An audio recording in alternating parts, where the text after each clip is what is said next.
사도행전 말씀입니다. 사도행전 17장 말씀을 보겠습니다.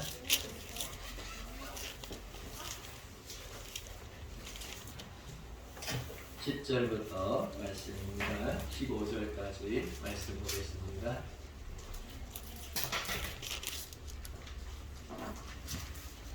사도행전 17장 10절로 15절 말씀 한 절씩 교독하고 15절 말씀 함께 읽도록 하겠습니다.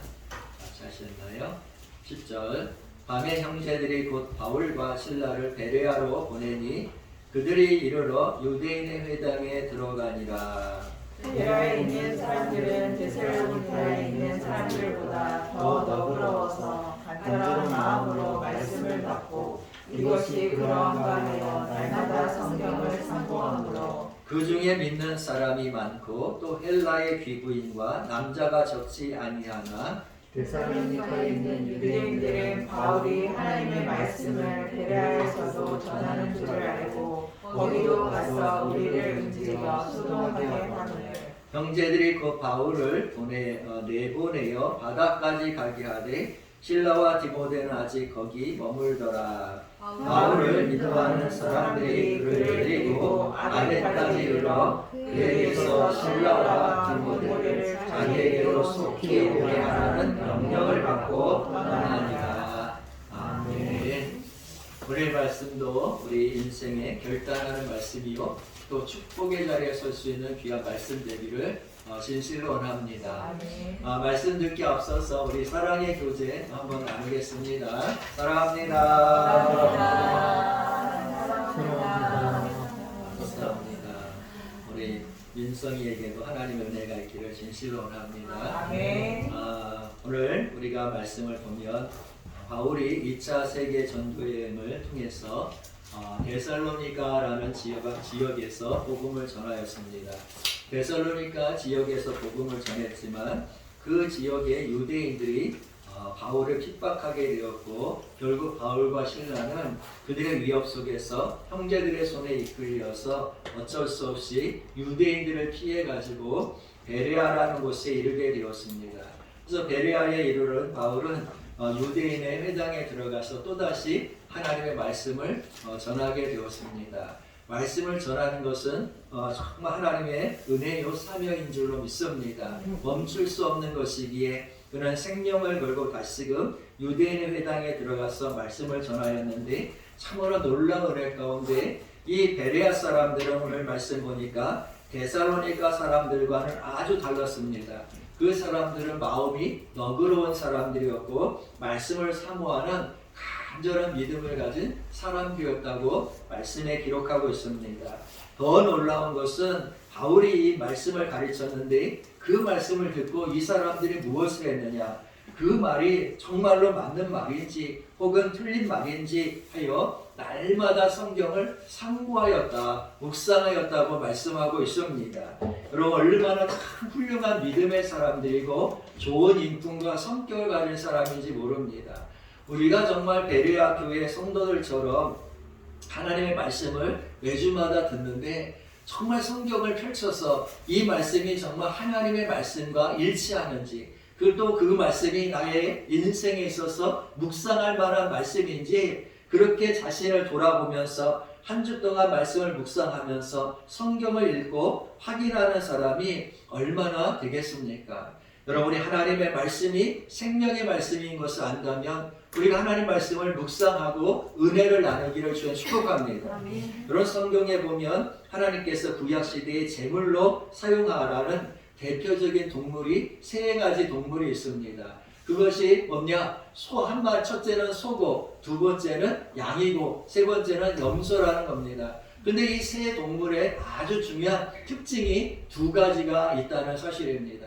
그 특징이 뭐냐? 이 발을, 땅에 발을 이제 디디고 살아가야 되는데 그들의 발을 보면 굽이 뭐합니까? 이렇게 갈라져 있다는 사실입니다.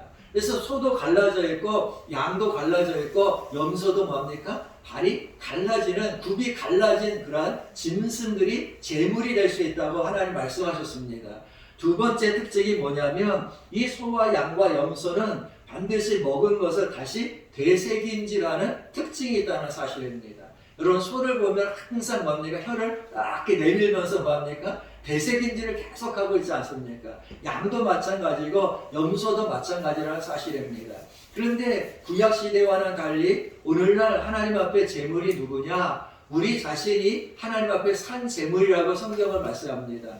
내 자신이 하나님 앞에 거룩한 산 제물이 되었다고 성경을 말씀하는데, 산 제물로서 산 제사를 드리려면 이 두 가지 특징을 우리가 또 가지고 있어야 한다는 사실입니다.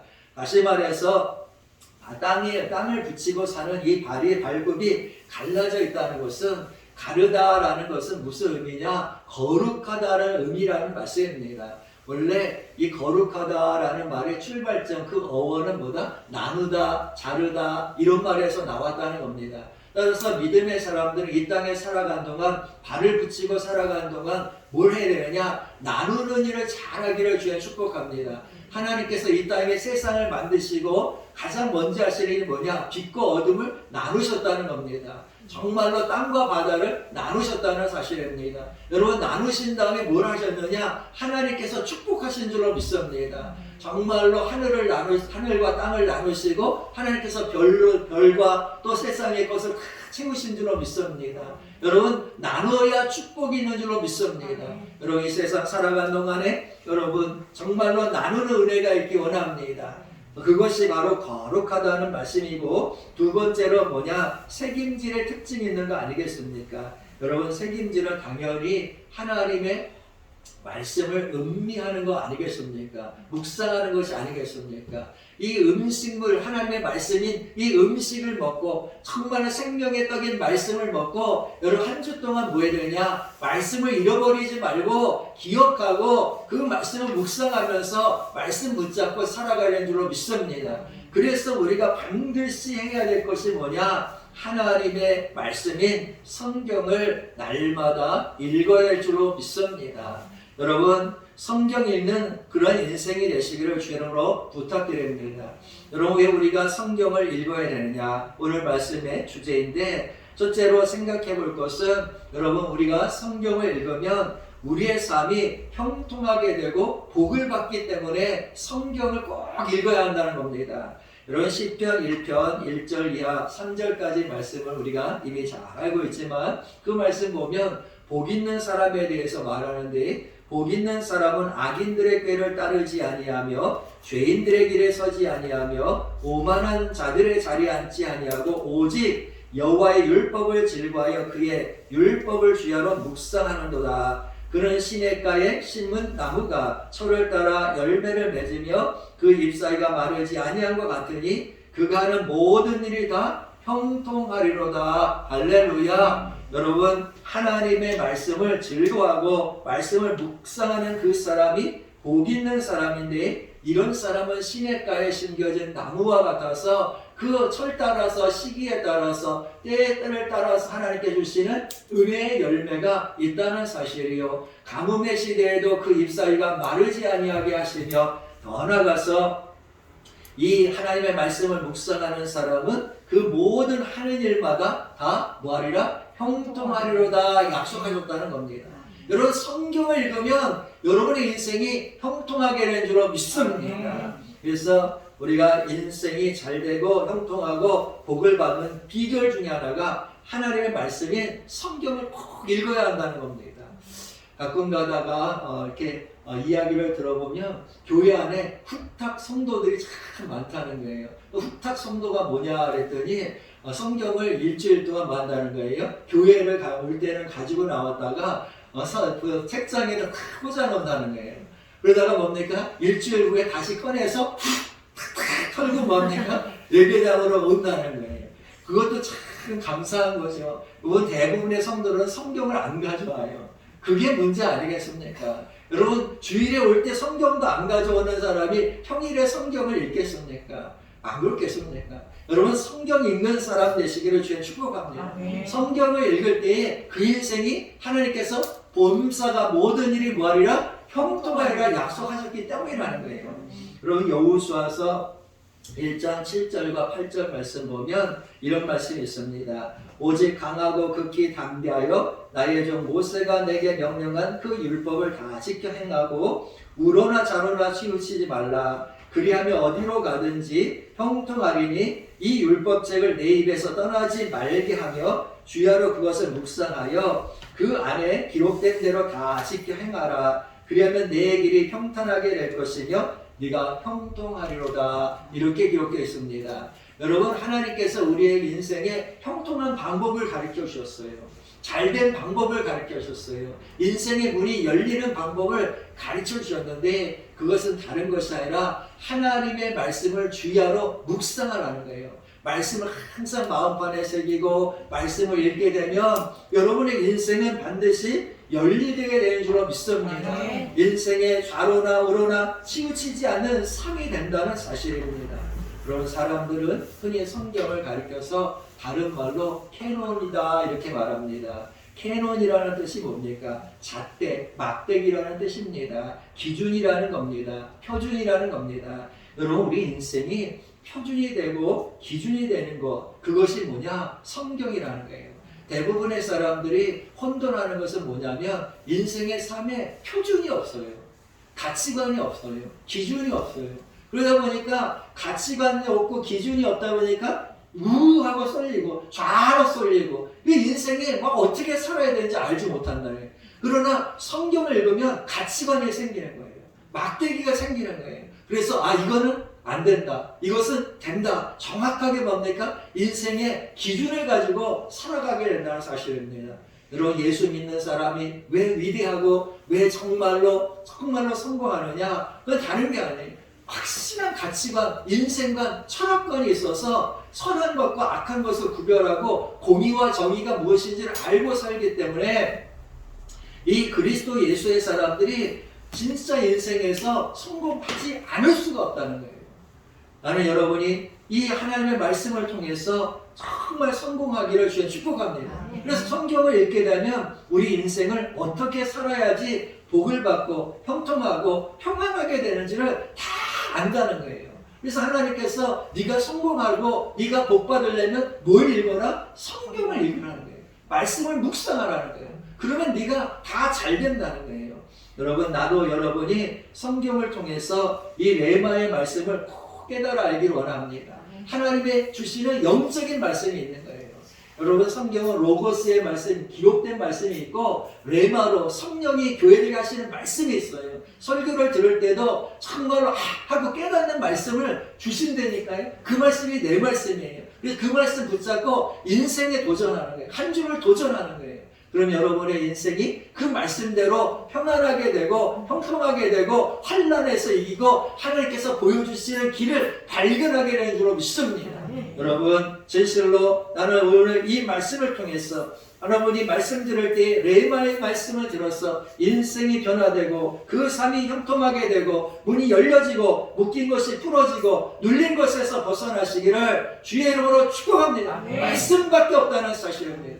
그 말씀을 여러분 우리가 펼쳐서 읽어야 된다는 거예요. 말씀을 드리면 미국의 알래스카의 대학의 교수로 계시다가 은퇴한 김충근이라는 장로님이 있습니다. 그분이 간증하는 이야기를 들었는데 그분이 1976년에 악성 강경화 진단을 받게 됐다는 겁니다. 사실 동양인으로서 특히 한국인으로서 미국에서 대학 교수의 자리에 오른다 굉장히 어려운 일 중에 하나입니다. 근데 그런 엄청난 수고와 고생과 노력 가운데 이제 겨우 성공의 그 자리에 섰는데 그 자리에서 그만 정말로 간경화가 온 겁니다. 결혼도 해가지고 이제 행복하게 8살 된 그 딸과 2살 된 아들과 함께 행복을 꿈꾸고 있는 37살의 나이에 간경화가 온 거예요. 병원에 갔더니 의사가 하는 말이 길어야 1년밖에 살 수가 없습니다. 배는 점점점 복수로 인해서 자꾸 불러오는 겁니다. 의사도 이미 치료를 포기했고 수술도 할 수 없다는 겁니다. 그런 고난을 당하면서 하나님께 엎드려서 왜 수많은 사람 중에 하필 나에게 이런 고난을 줍니까? 이제 37살 나이에 자식들도 있고 정말로 내 인생이 이제 성공해서 교수가 되어서 일을 하려고 하는데 하나님께서 왜 나의 길을 이렇게 막으십니까? 하면서 눈물을 흘리면서 하나님 앞에 정말로 원망도 하고 하나님과 씨름하게 했다는 사실입니다. 결국 그 모든 것을 그는 내려놓고 LA 지역에서 약 2시간 정도 가면은 빅베어 마운틴이라는 곳이 있는데 아마 기도원이 있는 모양이에요. 그곳에 가서 이제 눈물로 엎드려서 하나님께 살려달라고 간절히 눈물을 흘리고 통곡하고 애통하면서 자신의 죄를 회개하면서 철저히 깨달은 것 중에 하나가 예수의 보혈 아니면 이 죄인이 살 수 없음을 고백했다는 사실입니다. 그런데 이렇게 간절히 기도하는 어느 날 그 마음에 성경을 읽으라라는 그런 마음이 생기더라는 거예요. 내가 기도만 할 것이 아니라 하나님의 말씀을 읽어야 된다. 살아가는 동안 내가 이제 죽어서 하나님 편에 설 텐데 너는 정말로 그 마음에 네가 살아간다 성경을 몇 번 읽었냐 물어보실 것 같아요. 그래도 최소한 한 번은 뭡니까? 읽고 가야 될 거 아니에요. 구약과 신약이라는 이 성경이 있는데 정말 이 성경 66권 이 성경 한 번은 읽고 하나님 앞에 가야 될 거 아니겠습니까? 여러분 깨닫는 은혜가 있기 원합니다. 예수 믿은 10년 된 사람도 성경 한 번도 안 읽은 사람이 있다는데 난 충격받았어요. 어느 날.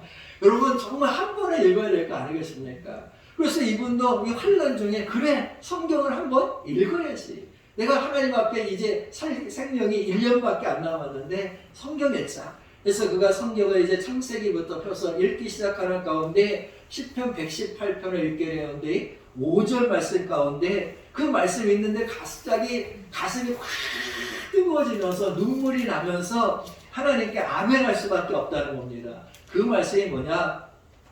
내가 고통 중에 여호와께 부르짖었더니 여호와께서 응답하시고 라는 말씀이 있습니다. 고통 중에 부르짖었더니 하나님께서 뭐 하시고? 응답하시고. 그 응답하시고라는 말이 확 가슴에 떠오르는 거예요. 그게 레마의 말씀이에요. 그렇게 수많이 성경을 읽었는데 오늘따라 그 응답하시고라는 말이 확 가슴을 막 하고 들어오는 거죠. 그래서 그는 그 자리에서 엎드려서 하나님께 감사히 기도하면서 정말로 하나님 나의 기도에 뭐 하셨다? 응답하셨다. 그 확신이 확 들어오더라는 거예요. 너무나도 뜨겁게 들어오더라는 거예요. 그래서 그는 그때부터 나는 죽을 인생이 아니라 산다. 나는 살아가는 인생이다. 하면서 간절히 다시금 기도하기 시작했습니다. 그 말씀 붙들고 확신 가지고 치료될 것을 믿어 의심하지 아니하고 치료를 다시 시작했습니다. 그랬더니 하나님께서 놀랍게도 그 인생을 만져주시고 다시금 치유하여 주셔서 정말로 대학 교수로서 은퇴하기까지 인도하셨다는 사실입니다. 할렐루야. 여러분 하나님의 말씀을 읽으니까 그 인생이 가슴이 뜨거워지더라는 겁니다. 여러분 아시는 것처럼 히브리서 4장 12절에는 뭐라고 말하느냐? 하나님의 말씀은 살아있고 활력이 있어 좌우의 날선 어떤 것보다 예리하여 혼과 영과 및 관절과 골수를 찔러 쪼개기까지 하며 또 마음의 생각과 뜻을 판단하시다니 이렇게 말씀하고 있습니다. 여러분 하나님 말씀은 혼을 찌르는 말씀이에요. 영혼을 찌르는 말씀이에요. 관절과 골수를 찌르는 큰 능력이 하나님의 말씀에 있다는 사실입니다. 그래서 하나님 말씀을 통해서 병든 영혼이 치유되는 줄로 믿습니다. 우리 이 병든 마음, 연약한 마음이 건강해지게 되고 온갖 육신의 질병에 시달리는 인생도 변하여 강건해지게 하시는 것이 하나님의 말씀인 줄로 믿습니다. 그래서 말씀에는 위로의 말씀, 치유의 말씀, 은혜의 말씀, 수많은 말씀이 우리 인생을 열어준다는 거예요. 여러분 이 하나님의 말씀에 지도를 받아야 될 거 아니겠습니까?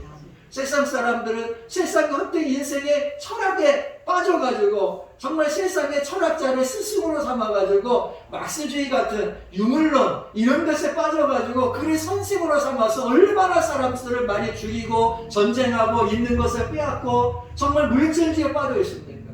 그러나 우리는 하나님 우리의 선생인 줄 믿습니다. 하나님의 지도를 받으면 하나님께서 그 길을 인도하실 거 아니에요. 하나님을 선생으로 삼아야 돼요. 하나님 내 인생의 지도자와 목자로 삼으면 여러분 하나님께서 역사하신 줄 믿습니다. 그 지도자, 그 하나님의 말씀이 성경이라는 겁니다.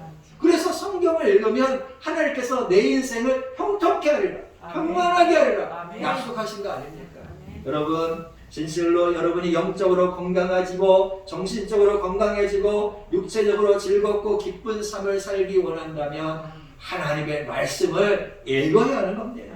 더 나아가서 여러분의 인생이 복되고 형통하고 범사가 잘 되고 정말로 문이 열리고 묶인 것이 풀어지기 원한다면 하나님의 말씀인 성경을 읽으라는 겁니다. 말씀을 읽을 때 인생의 문이 열리는 겁니다. 이 말씀을 읽을 때 여러분 정말 하나님께서 그 말씀에 약속한 대로 여러분 우리 인생을 책임져 주시고 평안하게 하시는 줄로 믿습니다. 따라서 여러분의 정말로 인생이 평안하시고 복되고 형통하려면 정말 시편 1편의 말씀처럼 여호수아서 정말 1장에 하나님께서 말씀하신 것처럼 여러분 하나님 말씀을 읽으세요. 그러면 여러분이 어느 곳에 가든지 무엇을 하든지 평탄하게 되는 줄로 믿습니다. 그래서 날마다 오랫동안 있는 것이 아니라 한 말씀이라도 읽으라는 거예요. 레마의 말씀으로 여러분 역사하시기를 주님 축복합니다. 두 번째로 우리가 성경을 읽어야 될 이유는 여러분 성경에는 생명의 길이 있기 때문입니다. 영생의 길이 있기 때문입니다. 여러분 디모데후서 3장 16절 17절 말씀 보면 모든 성경은 하나님의 감동으로 된 것으로 교훈과 책망과 바르게 함과 의로 교육하기에 유익하니 이는 하나님의 사람으로 온전케 하며 모든 선한 일을 행하기에 온전케 하려 함이니라. 이렇게 말씀하고 있습니다. 여러분 성경은 사람이 쓴 것 같아도 성령으로 감동으로 기록된 것이 하나님의 말씀인 줄로 믿습니다. 그래서 이 성경을 읽으면 영이 달라지고 혼이 달라지고 정신세계가 달라지고 행동이 달라지는 것이 바로 성경의 하나님 말씀이에요. 여러분 아시는 것처럼 여러분이 책을 한 권을 가지고 몇 번을 읽으시는지 모르지만 여러분 저는 책 한 권을 가지고 최대로 읽은 것이 한 7번 정도 읽은 책이 있습니다. 참 감동이 되는 책이었기 때문에 여러 번 읽었는데 여러분 그런데 성경은 그렇지 않다는 거예요. 성경은 여러분 한 번 읽을 때 다르고 두 번 읽을 때 달라요. 여러분 10분 23절 말씀만 예로 들어도 여호와는 나의 목자시니 내게 부족함이 없도다. 또 읽어보세요. 여호와는 나의 목자시니 내게 부족함이 없도다. 두 번 읽을 때 똑같은 감흥이 아니에요. 또 세 번째 보세요. 여호와는 나의 목자시니 내게 부족함이 없도다. 4번 또 읽어보세요. 7번 읽고 8번 읽어보세요. 읽을 때마다 가슴이 뜨거워지고 정말 믿음이 생기고 인생이 달라진다니까. 그래서 성경은 한 번 읽어서 되는 게 아니에요. 읽을 때마다 새로운 역사가 있어요. 왜냐? 성령의 역사이기 때문에 성령께서 힘을 주시고 능력을 주시기 때문이라는 사실입니다. 그래서 성경을 읽어보면 읽게 되면 여러분 하나님의 그런 능력과 하나님의 성품이 담겨져 있기 때문에 이 성경을 읽게 되면 우리 심령이 달라져요. 인격이 달라져요. 생각이 달라져요. 무엇이 선한 것인지 그 선한 가치를 가지게 된다는 사실입니다. 그래서 성경을 읽게 되면 하나님의 사람으로서 온전하게 하고 타락과 부패로 이 얼룩진 인생을 죄에서 벗어나게 하시고 정말 사망에서 생명으로 옮기는 영생의 복을 주는 것이 하나님의 말씀인 성경인 줄로 믿습니다. 여러분 이 인생의 답을 성경에서 찾기를 주는 부탁드립니다. 세계에서 가장 유명한 사전이 브리테니카 사전인데 이 사전은 굉장히 방대하고 아주 자세하게 많은 것이 기록되어 있습니다. 그렇지만 10년마다 그 사전을 수정해서 계속해서 발간해야 한다는 겁니다. 한국에서도 마찬가지지만 대박과 사전 역시 10년 주기로 바꿀 수밖에 없습니다. 왜냐? 많은 것이 바뀌기 때문입니다. 그런데 성경은 창세기부터 요한계시록까지 쓰여진 이후로 한 번도 바뀌어진 적이 없다는 겁니다. 그리고 바꿀 필요도 없다는 겁니다. 왜냐? 그것이 참된 진리요 하나님의 말씀이기 때문이라는 사실입니다. 영원히 변하지 않는 것이 하나님의 말씀이요 또 더 나아가서 성경을 통해서 우리 인생을 교훈하고 또 우리 인생을 변화시키는 능력이 있기 때문이라는 사실입니다. 여러분 세계에서 가장 자녀를 잘 교육하고 양육하는 유대인들이 교육을 하는데 그들은 그 잔소리를 하지 않습니다. 주의식 교육을 하지도 않습니다. 그러나 딱 유대인들이 하는 교육이 아주 중요한 교육이 있는데 그게 무슨 교육이냐? 읽기 교육이라는 겁니다. 읽는 것을 어려서부터 훈련시키는데 그 사람들이 특히 두 가지를 꼭 읽게 하는데 하나는 토라라는 것이고 하나는 탈무드라는 겁니다. 여러분 토라라는 것은 하나님의 말씀을 기록한 유대인들의 율법서를 가리킵니다. 모세오경 창세기부터 신명기까지의 것을 토라라고 흔히 말을 하는데 이 모세오경을 중심해서 계속 읽게 합니다. 그리고 더 나아가서 탈무드를 꼭 읽게 하는데 탈무드는 유대인들의 삶에 대해서 기록한 지혜서입니다. 여러분도 혹시 서점에 가서 탈무드를 구해서 읽어보세요. 삶의 지혜가 많이 담겨져 있습니다. 그래서 이 탈무드를 어려서부터 또 성경인 이 토라를 어려서부터 읽게 해서 하나님의 지혜와 창의력과 용기와 결단을 배우게 하고 하나님의 성품을 배우게 해서 용서와 심판과 공의를 그들이 어려서부터 알게 한다는 겁니다. 그래서 읽기 교육이 굉장히 중요해요. 여러분 정말로 나는 여러분이 하나님의 말씀을 어려서부터 아이들에게 읽을 수 있도록 양육하고 교육하고 여러분 자신도 하나님의 말씀을 잘 읽어서 지혜로운 사람, 총명한 사람, 여러분이 인생의 문이 열리는 사람 되시기를 주의 이름으로 축복합니다. 그래서 이와 같이 여러분 하나님의 말씀을 어려서부터 읽으니까 유대인들은 그 가치관이 어려서부터 생겨요. 무엇을 위해서 살아야 될지 알아요. 어떻게 살아야 할지를 배우는 거예요. 그러니까 흔들리지 않고 어려서부터 나는 이 방향으로 가야지. 나는 이런 일을 해야지 하면서 꿈을 꾸며 산다는 거예요. 대부분의 사람들이 꿈을 갖지 못하고 사는 사람이 얼마나 많습니까? 10대들에게 물어보세요. 너는 뭐가 될래? 아니 청년들에게 물어보세요. 너는 뭘 하고 싶니? 여러분 하고 싶은 게 없어요. 미래가 안 보여요. 절망하고 있을 뿐이에요. 그러나 하나님을 믿고 하나님께서 살아계심을 믿어 의심하지 않는 사람들은 도전하게 되고 꿈을 갖게 되고 하나님의 인도하심에 대한 확고한 가치관과 철학관과 세계관을 가지고 살기 때문에 따라올 수가 없는 거예요. 여러분 우리가 하나님 안에서 강건해지기를 주의 축복합니다. 여러분 그리스도인들이 로마 시대에 핍박을 받아도 여러분 시간이 흐르면서 결국 로마가 어떻게 했습니까? 기독교화 됐잖아요. 왜 그런 일이 일어났겠어요?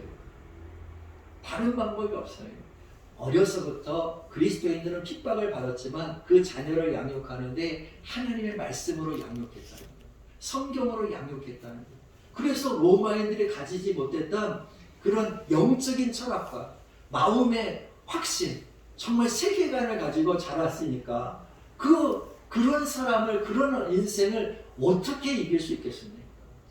여러분 기독교가 그렇게 핍박을 받고 고난을 받아도 이기는 힘이 어디에 있느냐? 하나님의 말씀을 믿기 때문에 말씀대로 하나님께서 하실 것을 확실히 믿기 때문에 여러분 기독교 그리스도인들은 그 인생의 어떤 시련과 고난 속에서도 꿈을 가지고 일어나는 줄로 믿습니다.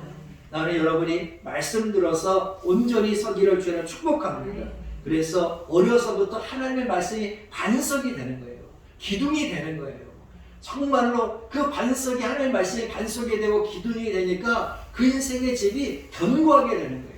예수님께서도 말씀하시기를 내 말을 듣고 정말로 반석 위에다가 내 말을 듣고 순종하는 인생은 반석에다가 집을 짓는 인생이라고 분명히 말씀하지 않았습니까? 여러분 하나님의 말씀이 우리 인생의 반석인 줄로 믿습니다. 그런 인생은 풍파가 일어나고 정말로 물이 정말로 차고 넘칠지라도 반석 위에 지은 집은 무너지지 아니하리라 말씀했습니다. 나는 여러분의 인생이 무너지지 않기 위해서라도 하나님의 말씀을 읽어야 한다는 거예요. 그 말씀이 여러분의 인생의 기초점이 되고 정말 반석이 되시기를 주님 축복합니다. 근데 여기서 더 중요한 것이 있는데 그것은 성경이 우리 인생을 어떻게 살아야 될지만을 가리키는 것이 아니라는 겁니다. 여러분 성경에서 가장 중요한 것은 다른 것이 아니라 바로 구원의 길이 있다는 사실입니다. 영생의 길이 있다는 사실입니다. 사망에서 생명으로 옮기는 큰 능력이 성경에 있는 줄로 믿습니다. 오늘 본문 12절 말씀해 보니까 베레아 사람들은 성경을 읽으면서 믿는 사람들이 많아졌다고 말씀하고 있습니다. 여러분, 성경의 가장 큰 힘은 바로 영생의 복을 우리에게 주는 겁니다. 예수님께서도 요한복음 5장 39절에서 말씀하시기를 너희가 성경에서 영생을 얻는 줄 생각하고 성경을 삼가보니와 이 성경이 곧 내게 대하여 증거하는 것이로다 라고 말씀했습니다. 성경의 주인공은 누구냐? 예수라는 거예요. 그래서 예수님께서 요한복음 14장 6절을 통해서 내가 곧 길이요 진리요 생명이니 나로 말미암지 않고는 아버지께로 올 자가 없느니라 말씀하지 않았습니까? 여러분, 우리가 예수를 만나면 길이 생긴다는 거예요. 왜냐? 예수님께서 내가 곧 뭐라고요? 길이라고 했어요. 그러니까 예수 만나면 길이 없는 게 아니에요. 여러분, 홍해 앞에서의 앞바다에서도 길을 열었다니까요. 광야에서도 길을 여신다니까요. 하나님은 길이 없는 곳에 길을 만드시고 길이 되신 분이 하나님이세요. 따라서 예수 믿는 사람들은 낙심하면 절대로 안 돼요. 길이 없다고 말하면 안 되는 거예요. 하나님은 사방으로 우겨쌈을 당해도 길을 내시는 분이 하나님이신 줄 믿습니다. 왜냐? 하나님께서, 예수님께서 내가 곧 길이요 이렇게 말했어요. 여러분, 석가가 또 6.25를 만든 공자 맹자가 그런 말 할 수가 없어요. 그러나 예수님은 하나님이시니까 내가 곧 길이요 그랬어요. 여러분, 길이 없다고 절망하면 안 돼요. 예수가 있으면 길이 생긴다니까요. 여러분, 성경의 위대한 힘이 그거예요. 예수가 생명인 것을 깨닫는 거예요. 내가 곧 길이요 진리요 생명이요. 여러분, 예수가 생명인 줄 믿습니다. 그래서 성경을 읽으면 길도 열리고 더 나아가서 진리도 알게 되고 뭘 얻느냐? 생명을 얻는 거예요. 사도 요한은 요한복음 20장 31절에서 이렇게 말합니다. 오직 이것을 기록하면 너희로 예수께서 하나님의 아들 그리스도이심을 믿게 하려 함이요 또 너희로 믿고 그 이름을 힘입어 생명을 얻게 하려 함이니라. 여러분, 성경을 읽으면 생명을 우리가 얻는다니까요. 성경을 읽으면 길이 열린다니까요. 생명, 정말로 성경을 읽으면 진리이신 예수를 깨닫고 진리의 영인 성령의 인도함 받아서 우리가 살아가는 동안 다른 사람보다 지혜롭게 살 수가 있다는 거예요. 정말로 위대한 세계관과 가치관을 가지고 살 수가 있다는 거예요. 그래서 성경을 읽으라는 거예요. 여러분, 우리는 오늘 말씀의 은혜를 받았다면 오늘부터 진실로 성경을 펴고 또 읽고 또 읽어서 나는 여러분의 모든 범사가 잘 되기 원합니다. 정말 형통하기 원합니다. 평안하기 원합니다. 영원한 더 나가서 생명이신 예수 만나서 영생의 복을 누리시기를 주의 이름으로 축복하고 또 축복합니다. 우리 기도하겠습니다. 진리와 생명이시고 길이신 우리 주님 앞에 나왔습니다. 주여, 너희가 성경을 읽는 것은 정말로 영생을 얻기 위함이라고 말씀하셨는데, 그러나 그 영생의 진리가 바로 예수 그리스도라고 했습니다. 생명의 주님이신 예수를 오늘 붙잡기 원합니다. 이제 성경을 펴서 읽고 또 묵상할 때마다 레마의 말씀을 통하여 그들의 인생의 길을 열어 주시옵소서. 하나님, 문이 열릴 줄로 믿습니다. 오늘 시간 묶인 것을 풀어 주시옵소서. 눌린 것에서 자유함을 얻게 하여 주시옵시고, 주여, 범사가 형통하리라 말씀하시는 것처럼 형통한 인생 되기 원합니다. 평안의 인생 되기 원합니다. 좋은 일이 일어나게 하시고 기쁨의 일이 일어나게 하시고 그 인생이 주의 말씀 붙잡고 살아갈 때에 큰 은혜가 있게 하여 주시옵시고 모든 범사의 문이 열리게 하여 주시옵소서. 예수님의 이름으로 축복하고 기도하옵나이다. 아멘.